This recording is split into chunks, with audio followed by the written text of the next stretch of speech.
Hello, one and all, and welcome to the podcast we call the Fantastival with myself, Steve Nussbaum. In the podcast, where I invite my guests to come on, talk to me all about their musical tastes, their memories, their experiences, and they get to collect their fancy festival, which I have christened Fantastival. We're now on episode number 138. I hope everyone who's listening to this has had the most amazing week. We're in mid-September already. I can't believe it. The year is flying by. And before we start this one, just need to say a massive thank you to Mickey Berenyi from Lush, who was my guest on the last episode. She was an amazing guest. 5 new acts. She spoke so well about her life in music, her book, a real enjoyable episode to come back with. I really enjoyed hosting her, and I hope everyone enjoyed listening to that because that was an immense episode. So if you've not listened to that one, go back into our archives and listen to that one. But like I said, this is episode 138, and this week I'm delighted to be joined by this very talented gentleman who has come up with one of the albums of the year with Get on the End of It. Ladies and gentlemen, it's Laurie Wright. Hey, how's it going, Steve? You all right? Yeah, all good. Laurie, thank you for joining me, mate. I'm so glad I've been able to get you on the Fantastival Podcast. Been one of my kind of long-term aims to get you on, and I know you've got so much going on. I'm really looking forward to hearing you talk about kind of the album, the gig coming up, the future. But before we do, I always like to check in with my guests from a mental health perspective. I know how important it is for, especially men, I think, to talk about their mental health. And I know you've obviously been quite vocal in like with your addiction story. So Laurie, mate, how are you? Good, man. Yeah. That's always the default response, though, isn't it? But yeah. Like actually, at the moment, things are good. I do struggle from time to time with my mental health. Obviously, given the addiction and everything in the past, and everything that kind of happened as a result of that. But I'm on a good track at the minute. The album's just come out. The gig's selling well, and things are good with my girlfriend. Like good with my mates and stuff. What I am a bit troubled by is or maybe not troubled enough by, is the addiction just shifting to the work. So I just constantly smash the music, which is good, and but it's coming from that same sort of like dopamine release place that the coke and the booze was doing. So it's just like, if I'm constantly doing music, I'm good. And but like sometimes the night after or the day after, like a big gig, I can just be there like mental, like a come down sort of thing. So that's a thing. That's something I need to address. But yeah, I'm good. yeah. I'm so glad to hear that. Obviously, addiction is something that is obviously well spoken about. I had the Secret Drug Addict on about a year ago, and that was a real eye-opening episode. And on the back of that, one of my mates kind of has been sober for the last 18 months. So I can only commend you for facing your addictions head on. So well done on that one, mate. So I guess when I was reading up about you a little bit, I saw a headline that kind of struck with me, which said, music has been my saving grace. So let's go back to where it all started for you, Laurie. So tell us about your most early musical memories. Earliest musical memories would be mum dancing around the kitchen to the Stones and The Cure. Those in particular, Friday I'm in Love by The Cure, Midnight Rambler by the Stones. I just remember my mum dancing around the kitchen. And that was the first time where I was going like, yeah, but do you know what I mean? Yeah. Like, I really like this. And then I started to get, so I must have been really young then, like 3 or 4 or 5 or something like that. And then started to get, a little bit later on, started to get into music a bit. Like I had a cassette Walkman, and I remember getting Be Here Now on cassette, which is like 4 fucking tapes. Like, do you know what I mean? I was like, and what else did I have? Fatboy Slim. And I just kept replaying that tune, which is sort of where I realised the rebelliousness of music. There was one tune on the album, I can't remember what the album was called now, but I had it on cassette, big Fatboy Slim album. And the start of it was just, Fatboy Slim is fucking in heaven. Fatboy Slim is fucking in heaven. And I was like 7 years old, like, yeah, fucking come on. Do you know what I mean? So then I was like, there's this kind of weird rebellious nature of music where people don't do what they're told. And I remember finding that really exciting, which is obviously where it all went really wrong later on. But like, at that stage, that's where I remember just being really turned on by music. And then I discovered like Green Day and Blink-182 and stuff like that. And then I just wanted to play the drums. But that was like 9 years old, and my mum finally gave in and got me a drum kit for my 11th birthday. and I was already actually playing piano because there was a piano in the corner of the house, like that had come down through the fucking generations, and I was playing away on that, but I didn't really like affiliate myself with that, and I really I play it a bit now, but I regret packing that in because I love the piano now, but yeah, then drums, and then eventually just fast forward to like the age of 13, discovering the Libertines through my older brother, and then just going, whoa, I need a guitar. This is what we're doing now. And then just after that, Arctic Monkeys came out, and I was like, fucking hell, I could actually do this. Because the Libertines, I just thought they were amazing, and I wanted to be them and all of that. But I didn't think I could do it. And the Arctic Monkeys turned up speaking to me as sort of like older teenagers talking to a younger teenager, and they were all my stories, similar stories, I thought, anyway. So then I started writing, and that was all of that, basically. Oh wow, so it was quite I guess once you got into music, it kind of happens quite fast. We get a guitar, start writing tunes. So obviously, like, you're a solo act, but I know you was in bands before, so was it a case of cover bands into your own material and then ending up as a solo act? No, it started out, the first band I put together was to do my first tunes. So Arctic Monkeys' first album had come out. I'd started writing in like 2006, and then 2007 I thought I was at a point where I needed to get a band together now, and just like there were some really good musicians who were on a similar sort of path in school, and we just sort of got together, put together the first band. It was awful, obviously, but we done quite well locally. Like, people come and watched it. From our first gig was sold out, just because at school, particularly when like indie rock music was right at the top of the charts, you just be like, I'm in a band, do you want a ticket? And I was like, yeah, go on then. Like, fucking so yeah, that it was straight original fucking music from the get-go. But I had been like busking Libertines tunes for like a year before that with my little acoustic guitar. But yeah, that's that really. And then the bands lead to, I guess, where you are now, right? So obviously, and into this current point. Yeah, so the first band doing really well locally. It got a bit too big for my boots, obviously, and then fucking who doesn't know Laurie, right? Who doesn't? Yeah. When you're like 15, 16, you've had like zero attention to like a lot of attention, even if it's just locally in boozers and youth clubs and whatever. All of a sudden, it was like, oh, fucking hell, well, all these people must be right. And then just turned into a bit of an arsehole. And then got asked to play Glastonbury, only a small stage, but I hadn't done drugs or anything yet, but got to Glastonbury, decided, right, let's get some pills, did some mushrooms, did some pills. And it's literally just that, like, moment, it all just went wrong. I had the best night ever, obviously. But then drugs just became so much the point of what I was doing that the band just fell apart, and then I just ended up moving to Brighton. As soon as I was 18, I was like, right, I'm going to Brighton. Went and did that. Then it's all a bit of a fucking blur, to be honest, because then I started dealing drugs. I was in a band, but when drugs are so much involved, we didn't get anything done at all. We were quite good, to be fair, but we just didn't do anything. We just played gigs in our front room and shit.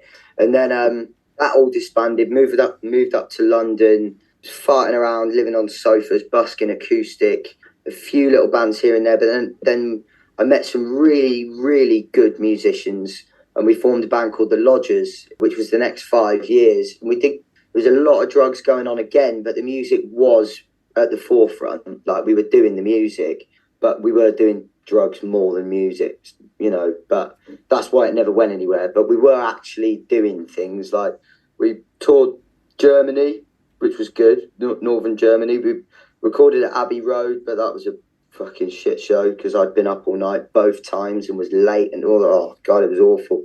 But that was nearly something. Then it all imploded because of the drugs, which brought me to rehab, and then I just went solo and then put a band around that later on, and then here we are now. Great stuff. So I guess in terms of like the solo releases, it feels like it's all kind of been building up to kind of the album release that came up a few weeks ago. So obviously you've been releasing singles since, I think 2020 was the first one that I've seen, or when I became aware of you, with Cold Turkey and Christmas Day, and then a steady build of quality singles, and then the album release, Get on the End of It, which came out a few weeks ago. Was that kind of always the plan, to kind of gather a collection of songs to be ready to release an album? Well, I had to take a step back a year or so ago, because we we'd had loads of material. I'd come out of rehab and really gone gun-ho with it. So I just got in the studio, recorded what should have been demos, but I put it out as an EP. Then I did another EP. And in hindsight, the performance wasn't right. I didn't have a band, so I was just playing everything, and the producer was on the drums, which wasn't right in the end. But they were out there, these EPs, and we did a live thing, a live album that just shouldn't have gone out. But it was like, I just got so addicted to just doing too much, working hard, not smart sort of thing. And then a year a year and a half ago, I literally just went, right, we've got to take all this shit material down, and that can act as the demos for the first album. So we started again and went, right, well, Easy Street's got to go on there, The Pirate, The Lodge, this and that, and we'll just record them properly. Once we met Mitch Ayling from the Woods Lodge studio in Essex, and went in, did that with him. And I'm really, really happy with the product, I think. I think maybe could have done 2 better songs, but just put them on the second album. Brilliant. Well, I must commend you. Like I said, one of my favourite albums this year. I think it punches its weight and then it's gone. So it doesn't feel overly packed, which I think is a sign of a good album. It kind of leaves you wanting more. And there's fast songs on there. There's slow songs. I thought you might have played piano there's one piano song in particular, and I thought he must have written this alone on a piano, which I presume you did, which is a lovely song about your gran, right? Yeah, man. Well, I used to play the piano in the corner of her room, that was next to the kitchen, and she was always cooking in the kitchen, and she'd just be like, oh, go and play the piano. So I really wanted, although from a production perspective, we could have got the violins out and the drums and all of that and done a Beatles sort of Oasis-esque production of that. I really wanted to keep it it was very personal. That was like me and my gran. So I wanted it to be that. And she meant a great deal to us. And we lost her at the start of 2020. She'd had a really good innings, but she was in a home with dementia, and she passed away. And it was the first time I'd ever seen someone, the only time I've ever seen someone deceased. And I remember just going in there, and the day before she died, and she just went to me I was rolling a fag, and she just goes and I had it in my mouth, and she was like, cigarettes out, like that. And I was it's not even lit, do you know what I mean? But she, that's all she said to me, because she was, she was really on her last legs. But then she passed, and we went down to see her. The things that does to you, especially seeing my dad going through it as the son's perspective. I'd never seen my dad in a childlike state before. And I was there, my gran's there, I'm going through that. And obviously my mum's there, she's going through all that. And then my dad's there going through all what he's going through. And it was just such a crazily, powerful experience. As soon as I got home, I just sat at the piano, and it was the only song I've ever written that I couldn't actually finish writing without being in I don't know about hysterical, but pretty intense, constant tears. So that was that song, and I'm really proud of that song, and I hope that Gran would have been as well. I'm sure she is, mate. It works beautifully as a piano ballad, and I think you've done your Gran a lovely memory there in that song. But a great album, like I said, great storytelling. I think comes across as very British at points, but in completely the right ways. And I guess to top it off, right, there's a massive gig you've got in October at the very famous Camden Underworld. Tell us about how that's come about, how much you're looking forward to it, and you've got a great lineup as well. Yeah, man. So, we're always just busking outside it. And so we're always just going we're being there one day. And so we've done the Dublin Castle a couple of years ago, sold that out, because that's just up the road from there. Then I stupidly, I always do this, but I was right, now we've got to do the Underworld. And our mentor, social media manager, Silky, he's frontman of Deaf Guitar Pop. I don't know if you know them, but they're really good. But anyway, he runs Hookings Management, who are a social media marketing thing, who we got on board with. And I said to him, right, we've done the Dublin Castle, let's do the Underworld. And he was like, whoa, calm down. Just not that big yet. Just do the Camden Assembly first, do a bit more gradual. So last year we did that, and I'm glad we did that because it only sold out on the night. it was really to the wire. There was still 9 tickets on the door, and then that sold out. But that would have been disastrous if we'd done the Underworld then, because that's 500 cap, and we only sold 200 tickets. So that would have been like, oh, this room's half empty sort of thing. But so yeah, we did that last year, and then I was like, right, now it's time for the Underworld.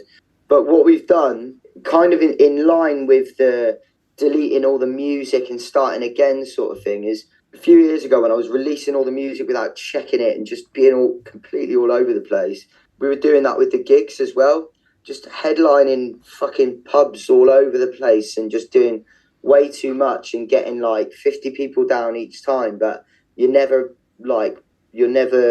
doing a sold out like proper experience that's great for you and the audience. So you kind of just stay at that pub level, and that's where we were at, and it was quite frustrating. So when we deleted all the music and everything and went, right, we're going to make an album, it was like, now we're just going to do one London headline a year and just make it like bigger and better each time.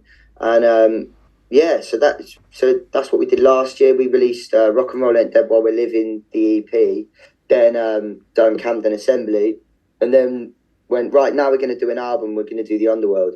So that's how that came about, and announced it in April or something. And yeah, just started busking outside, telling everyone about it, which is hilarious in April, because you're giving people a flyer for something in October, and they're like, what the fuck are you talking about? Like, I don't know where I'm going to be in 7 months' time. But especially if, like, in Camden, loads of them are, like, foreign tourists. So they're like, care? You're like, mate, come back to Camden. So that's Saturday, the 21st of October. It's going to be a great night. And as I say, you got some great support acts as well. So it's not just you guys. You've got a great lineup. Yeah, man. So we got the Molotovs as main support.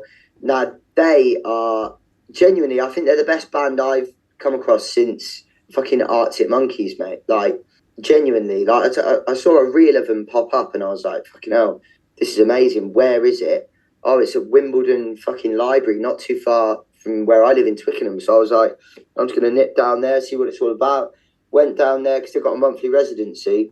And, mate, it was just fucking unbelievable, mate. There's like kids crowd surfing. There's people in tears. It's like proper, like the closest thing to like Beatlemania I think I've ever seen. I was like, and they're worth it as well. Like on the stage, they're like Matthew, the lead singer songwriter, is like fucking Paul Weller or something, and like Izzy on the bass is like a young Debbie Harry, and then Ice on the drums is giving it like Keith Moon chops, and I was just there like, fuck me. And they look like rock stars. Like, they dress properly, which a lot of bands don't these days, like, as I'm sure you've seen.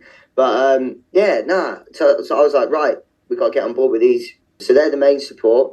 Then Super Swamp Jellyfish are the next support. They're great. Amazing songs. And, yeah, they're just absolutely wicked. And then James Bone is opening, who is on the books with Hookings Management with us. And I just saw one of his adverts pop up on Instagram. It was like, do you like Jamie T, Billy Bragg, Pete Doherty? I was like, I fucking love them. Let's see what this geezer's all about. And then, like, mate, he's got this one tune called There Goes My Soul, which is all about the commute. And it's just fucking wicked, mate. Like melody, words, chords. It's just one man and his guitar, like fucking Billy Bragg. And just absolutely amazing. And he's got another tune called fucking The Mad Dog Blues, which is, oh, mate, just completely mind-blowing. So great lineup. 21st of October. Tickets at lauriewright.co.uk. Oh, he's done that before. Amazing. Like I say, going to be a great night. Hopefully the Underworld is absolutely rammed. I'm sure it will be for you. So, Laurie, let's talk about your musical tasting. So without giving away too many spoilers, music-wise, what are you into? So I love the Beatles, Oasis, Small Faces.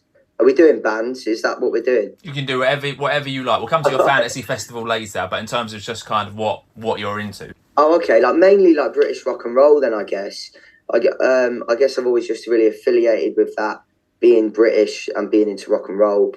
Like obviously I'm into other stuff, but like mainly that.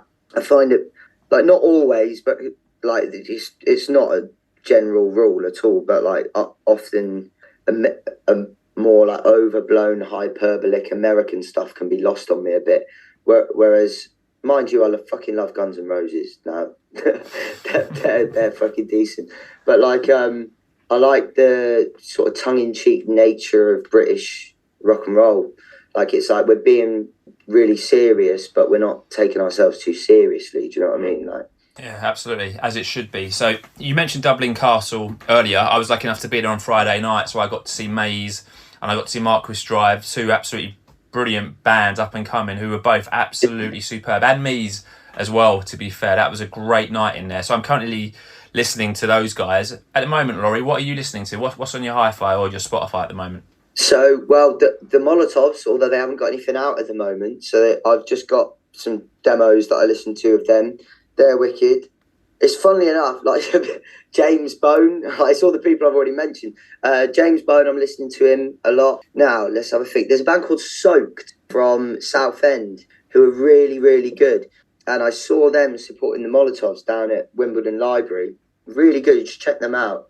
Like, soaked as in like you're soaking wet.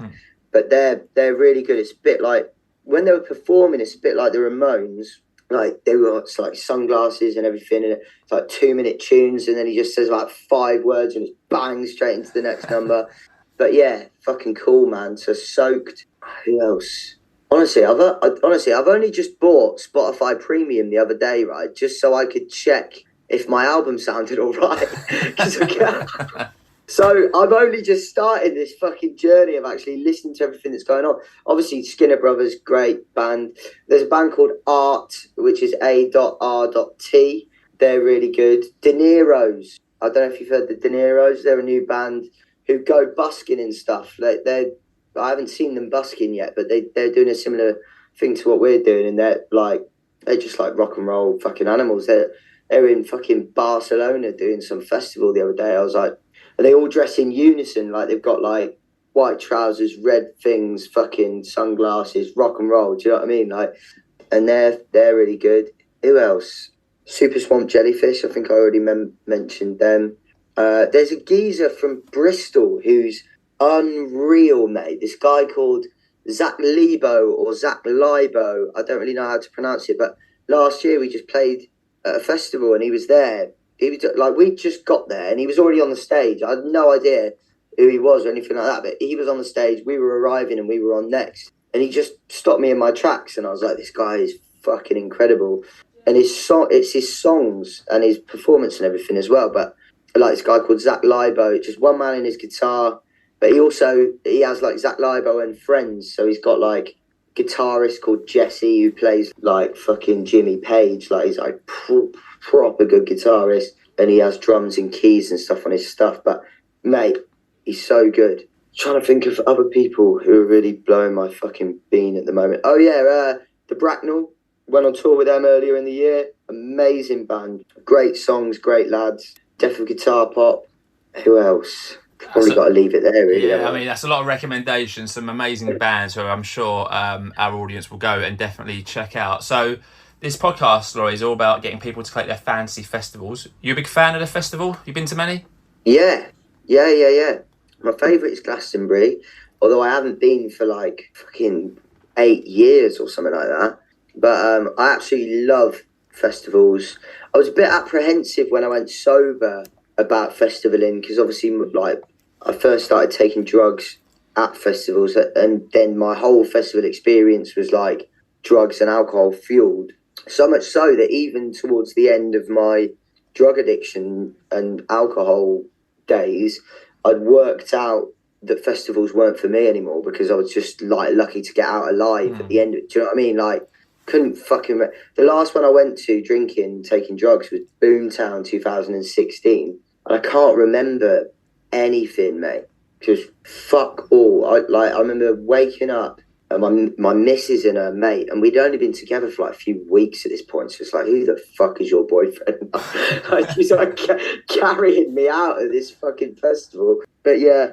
So anyway, but what are we talking about? But festivals, they're great. And what about gigs that you look back on, or ones that I guess you can remember? Do you have like a favourite gig? And not you as an artist, but you as a punter who's been watching an act and you've gone, wow, this is like just the best thing I've ever seen. Yeah. Radiohead 2009 was pretty mind-blowing at Reading. that was amazing. That weekend was a really good lineup. It was Arctic Monkeys, Humbug era, like Kings of Leon. That was fucked though. He just like slated the crowd and everything. He proper fucked it, Caleb, that night. So much so that they got the internet. They got it deleted. Like, you can't find that gig. I'm sure you can somewhere, but the BBC didn't put it out. Like, no one, they fucking managed to squash that because he really fucked it. But who else did they have that weekend? Oh yeah, and Radiohead. Yeah, Radiohead was fucking unbelievable, man. I was a big fan anyway, but I hadn't seen it live yet, so that was insane. Arctic Monkeys, Glastonbury, 2013. That was really strong. Just before AM, I believe, and they only played like "Are You Mine" and maybe something else off it. But it was just before they released AM, so it was like, yeah, I think that's right. Yeah, I think you're right. I think they said on XFM it was the 10-year anniversary. It's like now. Which yeah. correlate with that, I think. Who else has blown my mind? Pulp this year at Isle of Wight. Actually, they got. I don't know if they got stick, but around the camp, people were saying, "Oh God, it dipped a bit in the middle, didn't it?" But who cares? Do you know what I mean? You got 20 years, 30 years of material to fucking get in there. Like, give them a break. Do you know what I mean? Like, but yeah, I really enjoyed Pulp this year at Isle of Wight. I'm trying to think. There's got to be something that wasn't even a festival headliner, but my favourite.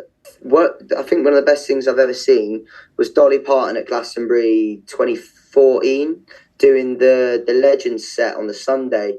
And I just by chance fucking gone past it. Like, the girl I was seeing at the time was just like, she wanted to go and see it, and I was like, yeah, go on then, we'll just go see that.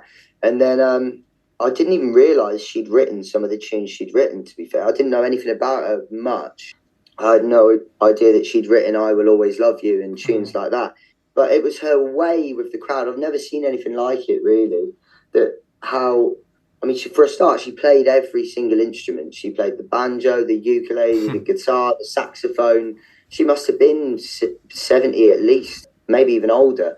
But she was like running around, dancing, singing, like being a comedian between songs, engaging the audience. It was literally like a masterclass in everything that the performance should be like, and just general songwriting and shit like that. She was amazing. Yeah, that Sunday Glastonbury performance is always one to look forward to at Legends Day and Lounge. I get acts who shouldn't quite work there, but who always blow everyone's mind, like Lionel Richie, Neil Diamond, again, non-festival acts, I guess, so to speak, who leave everyone just like in a sense of amazement. So some great stuff there. So like I said at the top of the podcast, we're here to get Laurie to collate his fantasy festival. So Laurie gets the honour of choosing any 5 acts who get to play his fantasy festival, and an encore, which is one song that all of his acts can play together at the end of his fantasy festival. So it's very simple. 5 acts take 5 time slots. So in the last episode, I had Mickey Bereni on from Lush. She created her Banzai Fantasy Festival. In her opening act, she went for a Billy Childish collective of acts, including the Headcoats, the Milkshakes, the Delmonas. In her Super Seconds act, she picked the Kitchens of Distinction. Midway Madness, she picked the Jungle Brothers. In a pre-headline act, she had Ministry playing their album Psalm 69. And for a headline act, she had the Cocteau Twins. And then to end her fantasy festival, she had all those 5 acts come back out on stage and play Be My Baby. So that's how simple the concept is of the fantasy festival. Any 5 acts from any time period, anyone you like. But before we talk about your fantasy festival, you get to name your fantasy festival. So Laurie, mate, what are you going to call your fantasy festival? Just off the top of my head. It's not even off the top of my head. Right So Rock and Roll Rave. Right So Rock and Roll Rave. I like it. Right So. You know when you're going to do something, you just say, right, so this is what we're going to do. Well, me and Kieran have decided we're going to, me and Kieran, my harmonica business partner, have decided we're going to do a festival one day. And that is a working title. I love it. Great title. Right, Rock and Roll Rave. Okay, mate, you can take us anywhere. You can take us to Camden Assembly, Dublin Castle, Underworld. We can go bigger, we go smaller, we go UK, we go anywhere that you want to take us. Where do you want to hold your fantasy festival? Where? You can't do it on the site of Glastonbury, can you? Where are we going to hold it? Okay. Sorry, I should have thought of this before, shouldn't I? Some people do. Some people don't. Like I said, you can take it anywhere as big as where you want to take it, or anywhere as small as you want to take. It doesn't have to be a conventional festival place. It can literally be a back Well, garden. It's a fantasy festival, isn't it? Stamford Bridge. Okay, all right. The first one, I believe, the first fantasy festival we've had at Stamford Bridge, but I love it. Obviously, home of Chelsea Football Club, which obviously shows you where your allegiances are there, which is no bad thing. All right, so we got so Rock and Roll Rave taking place at Stamford Bridge. So you get to choose 5 acts, Laurie. You get to choose an opening act. So let's start with that. So you get an opening act who get to play from 2 till 3 o'clock. So who would you have open your fantasy festival? So it's the middle of the afternoon. So we're going to want, I think, chilled but unbelievable vibes. Like fucking... Can it be in their heyday? It could be, yeah, from any period of anyone's career, yeah. So it doesn't have to be like Weller, present day, for example. You could have Weller and the Jam back when they were just starting, or the Beatles. Yeah. So whenever you like, the choice is yours. In the middle of the afternoon, maybe Leonard Cohen, 2 till 3. I reckon he would have fucking, tears would be shed. So why? I guess you got the world at your feet, Laurie, in terms of this. So why would you have Leonard Cohen in? Do you just think he's like the perfect opener for you? Yeah. I mean, also he'd work at fucking 4 a.m.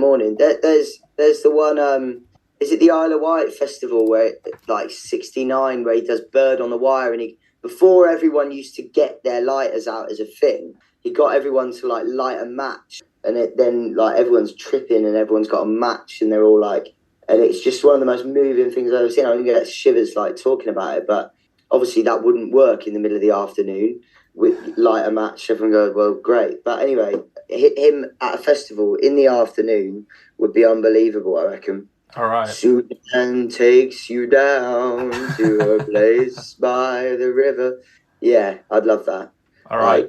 He's coming to Stamford Bridge. I heard he was a secret Chelsea fan. Secret Chelsea fan getting to play Stamford Bridge and Leonard Cohen there. So Leonard Cohen is going to open your fantasy festival. He's going to play from 2 o'clock till 3 o'clock. Then we're going to have your second act on. They're going to play from 3:30 till 4:30. Got to follow Leonard Cohen. So who are you going to have in your Super Seconds act?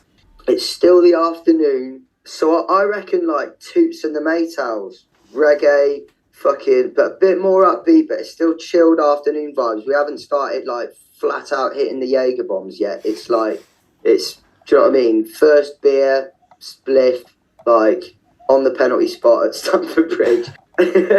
Yeah. All right. Toots and the Maytals. We're doing it. Toots and the Maytals. Sweet and dandy, sweet and dandy, sweet and dandy, sweet and dandy, sweet and... Yeah, that's that. Love it. First time they've been chosen for a fantasy festival, so a new act gets added to our roster. Loving your work there. So Toots and the Maytals take your Super Seconds act, 3:30 till 4:30. 2 acts down. You've got 3 acts left. Your third act's going to be Midway Madness. They're going to play from 5 till 6 o'clock as the afternoon progresses into early evening, I guess. So who would you have then, Laurie, for your Midway Madness act? Okay. So people are drinking now. We need to fucking step it up a bit, don't we? But not too much. Maybe maybe it's time to just fucking blow everyone's heads off now. The Libertines, fuck it. Let's just have the Libertines on then to really make it clear we're not fucking around now. This is gonna get fucking tasty. Do you want Libertines on from their youth, or you want them on now? Like obviously, you can go back to any era that you would want to take them to. You want to see young Libertines? You want to see Libertines now? It's weird because I want like 2 albums in, but that's when they were probably performing at their worst. So I don't know, like 2 albums in, just about to all fucking fall apart, but they're just about there.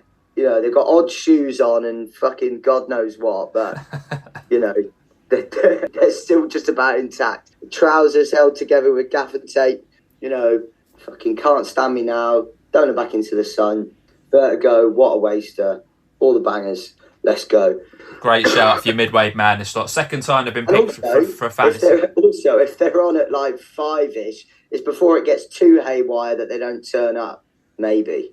Or Yeah, I think you'll get them in. They should be able to be there for 5 o'clock. I'm sure we'll give them some leeway if not. It's a great choice there. Great time to see them in their peak, I would probably say. So they get to play from 5 till 6. So 3 acts down, 2 acts left. You've got a pre-headline act who are going to follow the Libertines who get to play for an hour and a half from 6:30 to 8 o'clock. So who are you going to have, Laurie, as your pre-headliners? Jimi Hendrix. I reckon. I reckon Jimi Hendrix would just be the best thing ever. And plus, you get him while it's still a little bit sunny. Like there's a bit of sun going on, potentially a bit of sunset, but it's not like dark. I feel like Jimi Hendrix is a summery fella. Like it's a little bit light. The sun's going down. We've got Jimi Hendrix on. Great shout. Anything that you'd want him to play? Obviously, he's got like a wealth of catalogue. He's only getting an hour and a half at Stamford Bridge. Any songs where before he goes on stage, you go put him to one side, you go, Jimmy, you have to play this. Yeah, Voodoo Child, Hey Joe, Purple Haze, and All Along the Watchtower, Bob Dylan cover, and maybe get Bob Dylan out for it. I think we're pushing our luck, but we'll see if Bob wants to come along. Bob's invited. I'm not sure if he's going to come along. If he does, we're all good. I guess no surprise, 9th time Jimi Hendrix has been picked in a Fantasy Festival lineup because he's an absolute legend. So he plays 6:30 to 8 o'clock. One more half-hour break. Then from 8:30 to 11 o'clock, your headliners are going to come on. So you've mentioned some amazing acts so far. Lots could headline your Fantasy Festival, but you can only have one. So who's going to be your Fantasy Festival headliners? The Beatles, 100%. I'm sure everyone fucking says that, but I don't care. The Beatles. Why didn't I have Oasis warming up for the Beatles? Why haven't I done that? That would be the best thing ever. Now you can. So until I always say this, until it's locked in at the end of this episode, you can go back and assess if it's really bugging you. So if you did want to put Oasis in, you do have time before we lock this in to change it. But let's go back to the Beatles. Right. I'll commit to it. We'll get him in next year to support in the follow-up. To support the Stones or whatever. But yeah, the Beatles headlining 100%, and they're like just about to break up. So you've got the whole back catalogue to work with, but they're in their prime. Yeah, and just fucking greatest hits, man. Just play the fucking bangers. I don't want to hear When I'm 64. I want to hear She Loves You and fucking Hey Jude and, the whole lot. Sgt. Pepper's Lonely Hearts Club Band. Fucking just wall to wall greatest fucking hits. Great stuff. They'll be able to get a lot done in 2.5 hours. I guess you perceive the Beatles to be chosen a lot. That's what I thought when I started this podcast. So this is the 138th episode.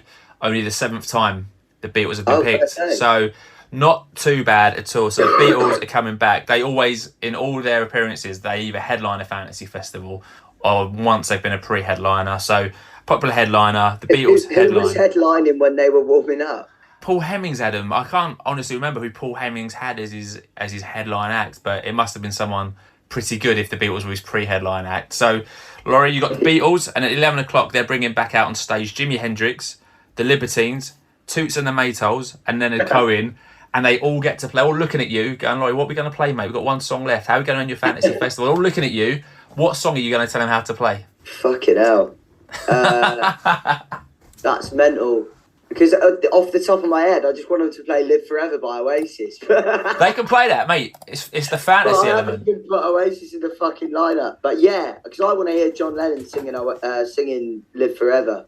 That would be amazing. I imagine Liam and Noel would be in your audience singing along. That's the gig they'd want to go to, I reckon, see Beatles and the Hendrix, and they'll get to experience. That's why I've left them out. Because they can have a day off. We can have a drink with fucking Liam and Noel and watch the Beatles. Amazing. All right, so let's lock your fantasy festival in then. So we've got Right So Rock and Roll Rave Festival taking place at Stamford Bridge.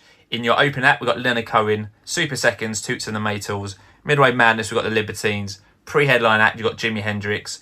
And headlining your fantasy festival, we've got the Beatles. And for your encore, they're all going to play Live Forever. Laurie, it sounds great to me. You happy to lock that one into the Fantastival Vaults? Yeah, 100%. Why not? It's going to be quite the night in West London. Let me tell you, or quite a day in West London. Let me tell you that one. So, I guess before we wrap this up, Laurie, obviously the album's just come out. You've got the massive gig taking place, like we said, on Saturday the 21st of October. What happens after that? What are your hopes and ambitions or your plans for the future and I guess for 2024? Yeah, well, go out next year and tour it. We're booking that up at the minute. Can't say too much about that, but we've got a great act on the bill as well, who we're going around the country with. So it's do that and then make the second album next year. I'm literally just like, I know I've got the songs, so now we've got the right producer. We're just going to do at least 3 albums quickly on the bounce without, doing what I did before of like getting it all wrong or anything. But we're going to start working on the second album, get the second album out next year, do a big London headline that's bigger than the Underworld. I don't know how much bigger than the Underworld, but we'll gauge that based on how much growth happens and if we sell the Underworld out, which it's on course to do so far, well on course to do so far.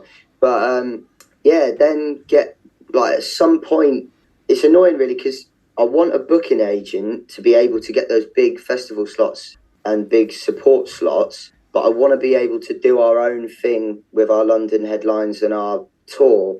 So it's a weird one to juggle up because as soon as you get a big booking agent, you're giving them a lot of your money. And that's a tricky one to weigh up. But it would be great to get some good support slots, get on some good festivals. We did some all right ones this year. Like we did Isle of Wight, that was good. Did Lake Fest, that was really good. But it'd be good to be able to be like, look, we are playing Reading in Leeds, Glastonbury, fucking, whatever you can think of in the higher echelons of festivals. So yeah, try and do that, I suppose, maybe.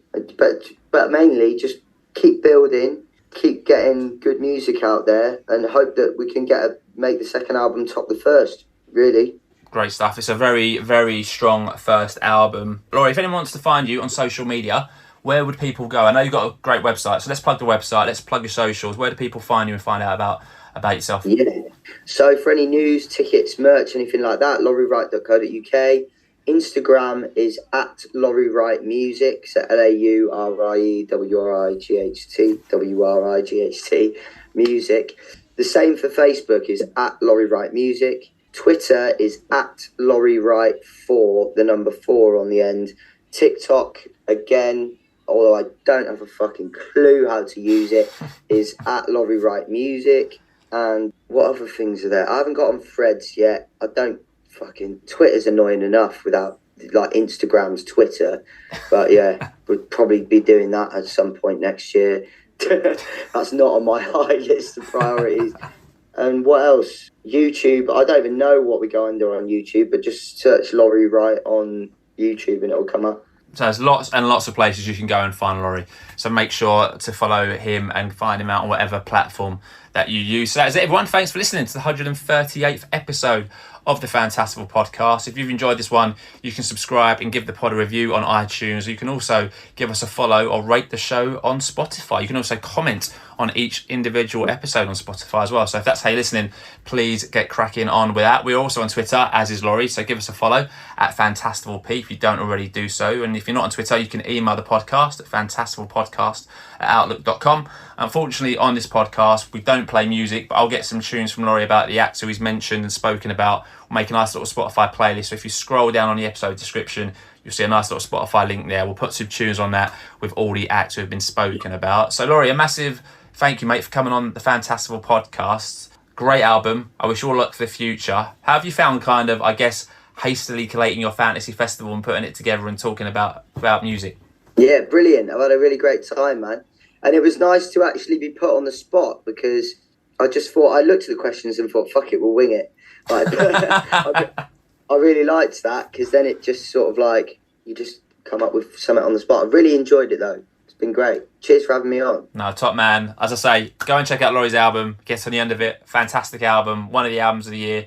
Go and check him out on Saturday, October the 21st at the Camden Underworld. You will not be sorry. So I'll be back next week then with episode number 139. So please make sure to join me. But until then, stay safe, my Fantastival friends. Please continue to spread the word. And that word is Fantastival. Thanks for listening.